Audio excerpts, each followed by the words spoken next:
Hello, mighty companion. This is Earl Purdy, and I'm here to do the next Course in Miracles lesson, which is lesson 99. Salvation is my only function here. And salvation is another word for peace, for happiness, for healing, and for forgiveness. So you could say, forgiveness is my only function here, and forgiveness means correct perception. So you could say correct perception, or perceiving correctly, is my only function here. So salvation and forgiveness are the same. So when you say salvation, you're saying forgiveness. Salvation and forgiveness both imply that something has gone wrong, something to be saved from, forgiven for, something amiss that needs corrected change, something apart and different from the will of God. Thus do both terms, salvation and forgiveness, imply a thing impossible but yet which has occurred, resulting in a sense of conflict, a state of conflict seen between what is and what could never be. Truth and illusion, or truth and falsity, both are equal now, for both truth and illusion have happened. The impossible becomes the thing you need forgiveness for, salvation from. Salvation or forgiveness now becomes the borderland between the truth and the illusion. Salvation reflects the truth because it is the means by which you can escape illusions, which are false ideas and fears. Yet salvation is not yet the truth because it undoes what was never done. How could there be a meeting place at all where earth and heaven can be reconciled within a mind where both earth and heaven exist? The mind that sees illusions thinks illusions real. The mind that sees illusions thinks illusions real. Illusions have existence, in that illusions are thoughts, and yet illusions or false ideas are not real, because the mind that thinks these false ideas is separate from God. What joins the separated mind and thoughts with the mind and thought, which are forever one? What plan could hold the truth inviolate, yet recognize the need illusions bring, and offer means by which they are undone, without attack and with no touch of pain? What but a thought of God could be this plan, by which the never done is overlooked, and so-called sins forgotten, which were never real? The Holy Spirit holds this plan of God exactly as it was received of the Holy Spirit, within the mind of God and in your own mind. The plan of God is apart from time, in that its source is timeless. Yet the plan of God operates in time, because of your belief that time is real. The plan of God operates in time. Unshaken, does the Holy Spirit look on what you see, on so-called sin and pain and death, on grief and separation and on loss. Yet does the Holy Spirit know one thing must still be true.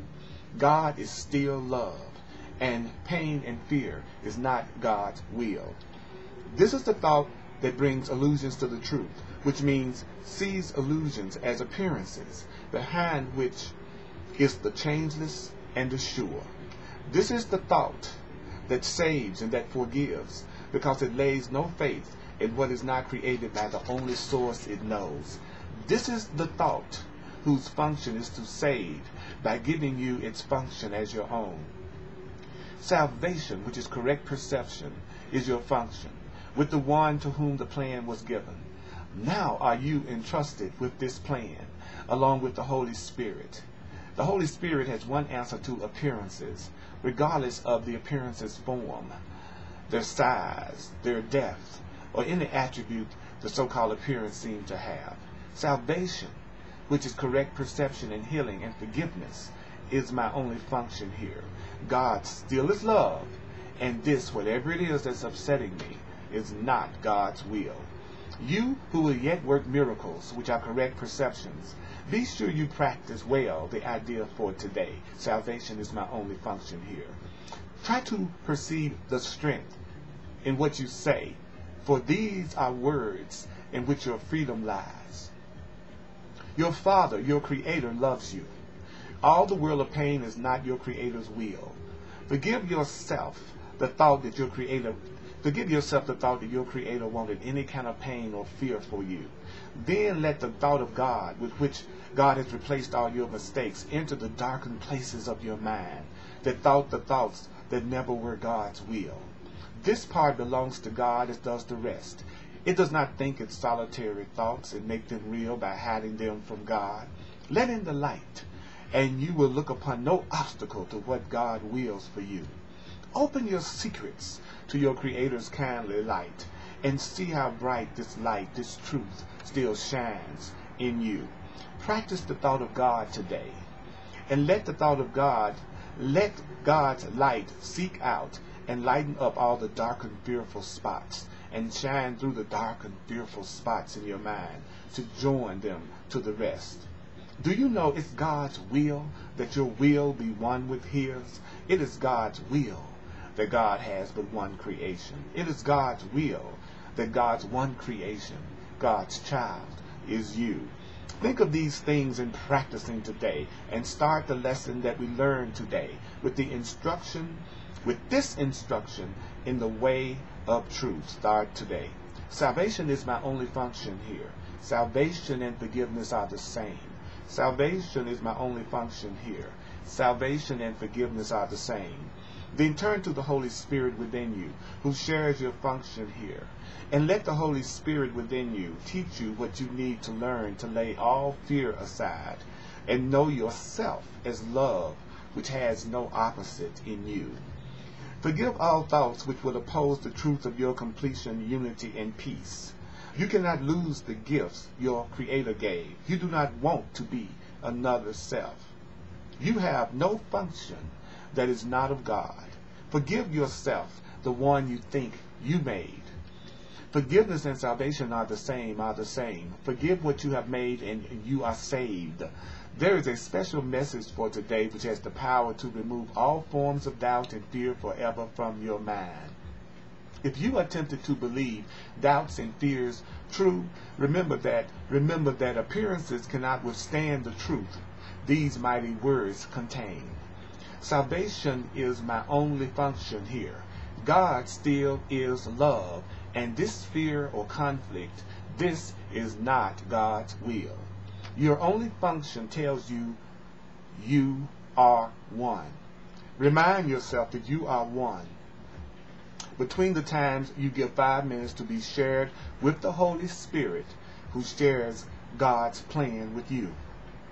Remind yourself, salvation is my only function here. Thus do you lay forgiveness on your mind, and let all fear be gently laid aside, that love may find its rightful place in you and show you that you are the child of God. So the lesson for today is salvation is my only function here. Salvation is my only function here. Salvation is my only function here. Salvation is your only function here.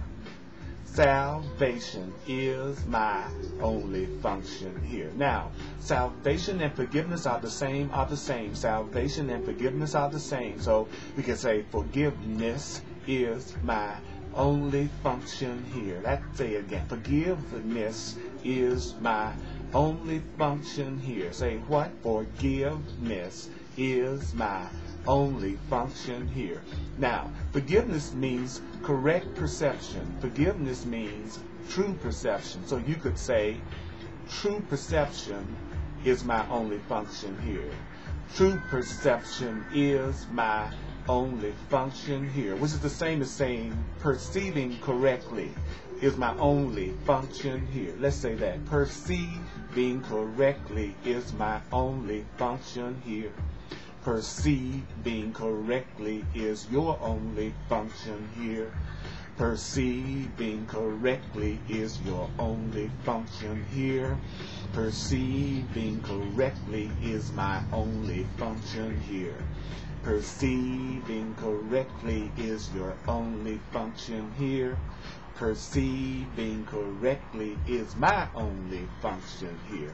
So, mighty companion, go to my website, www.earlpurdy.com, and check out my Course in Miracles classes. And guess what?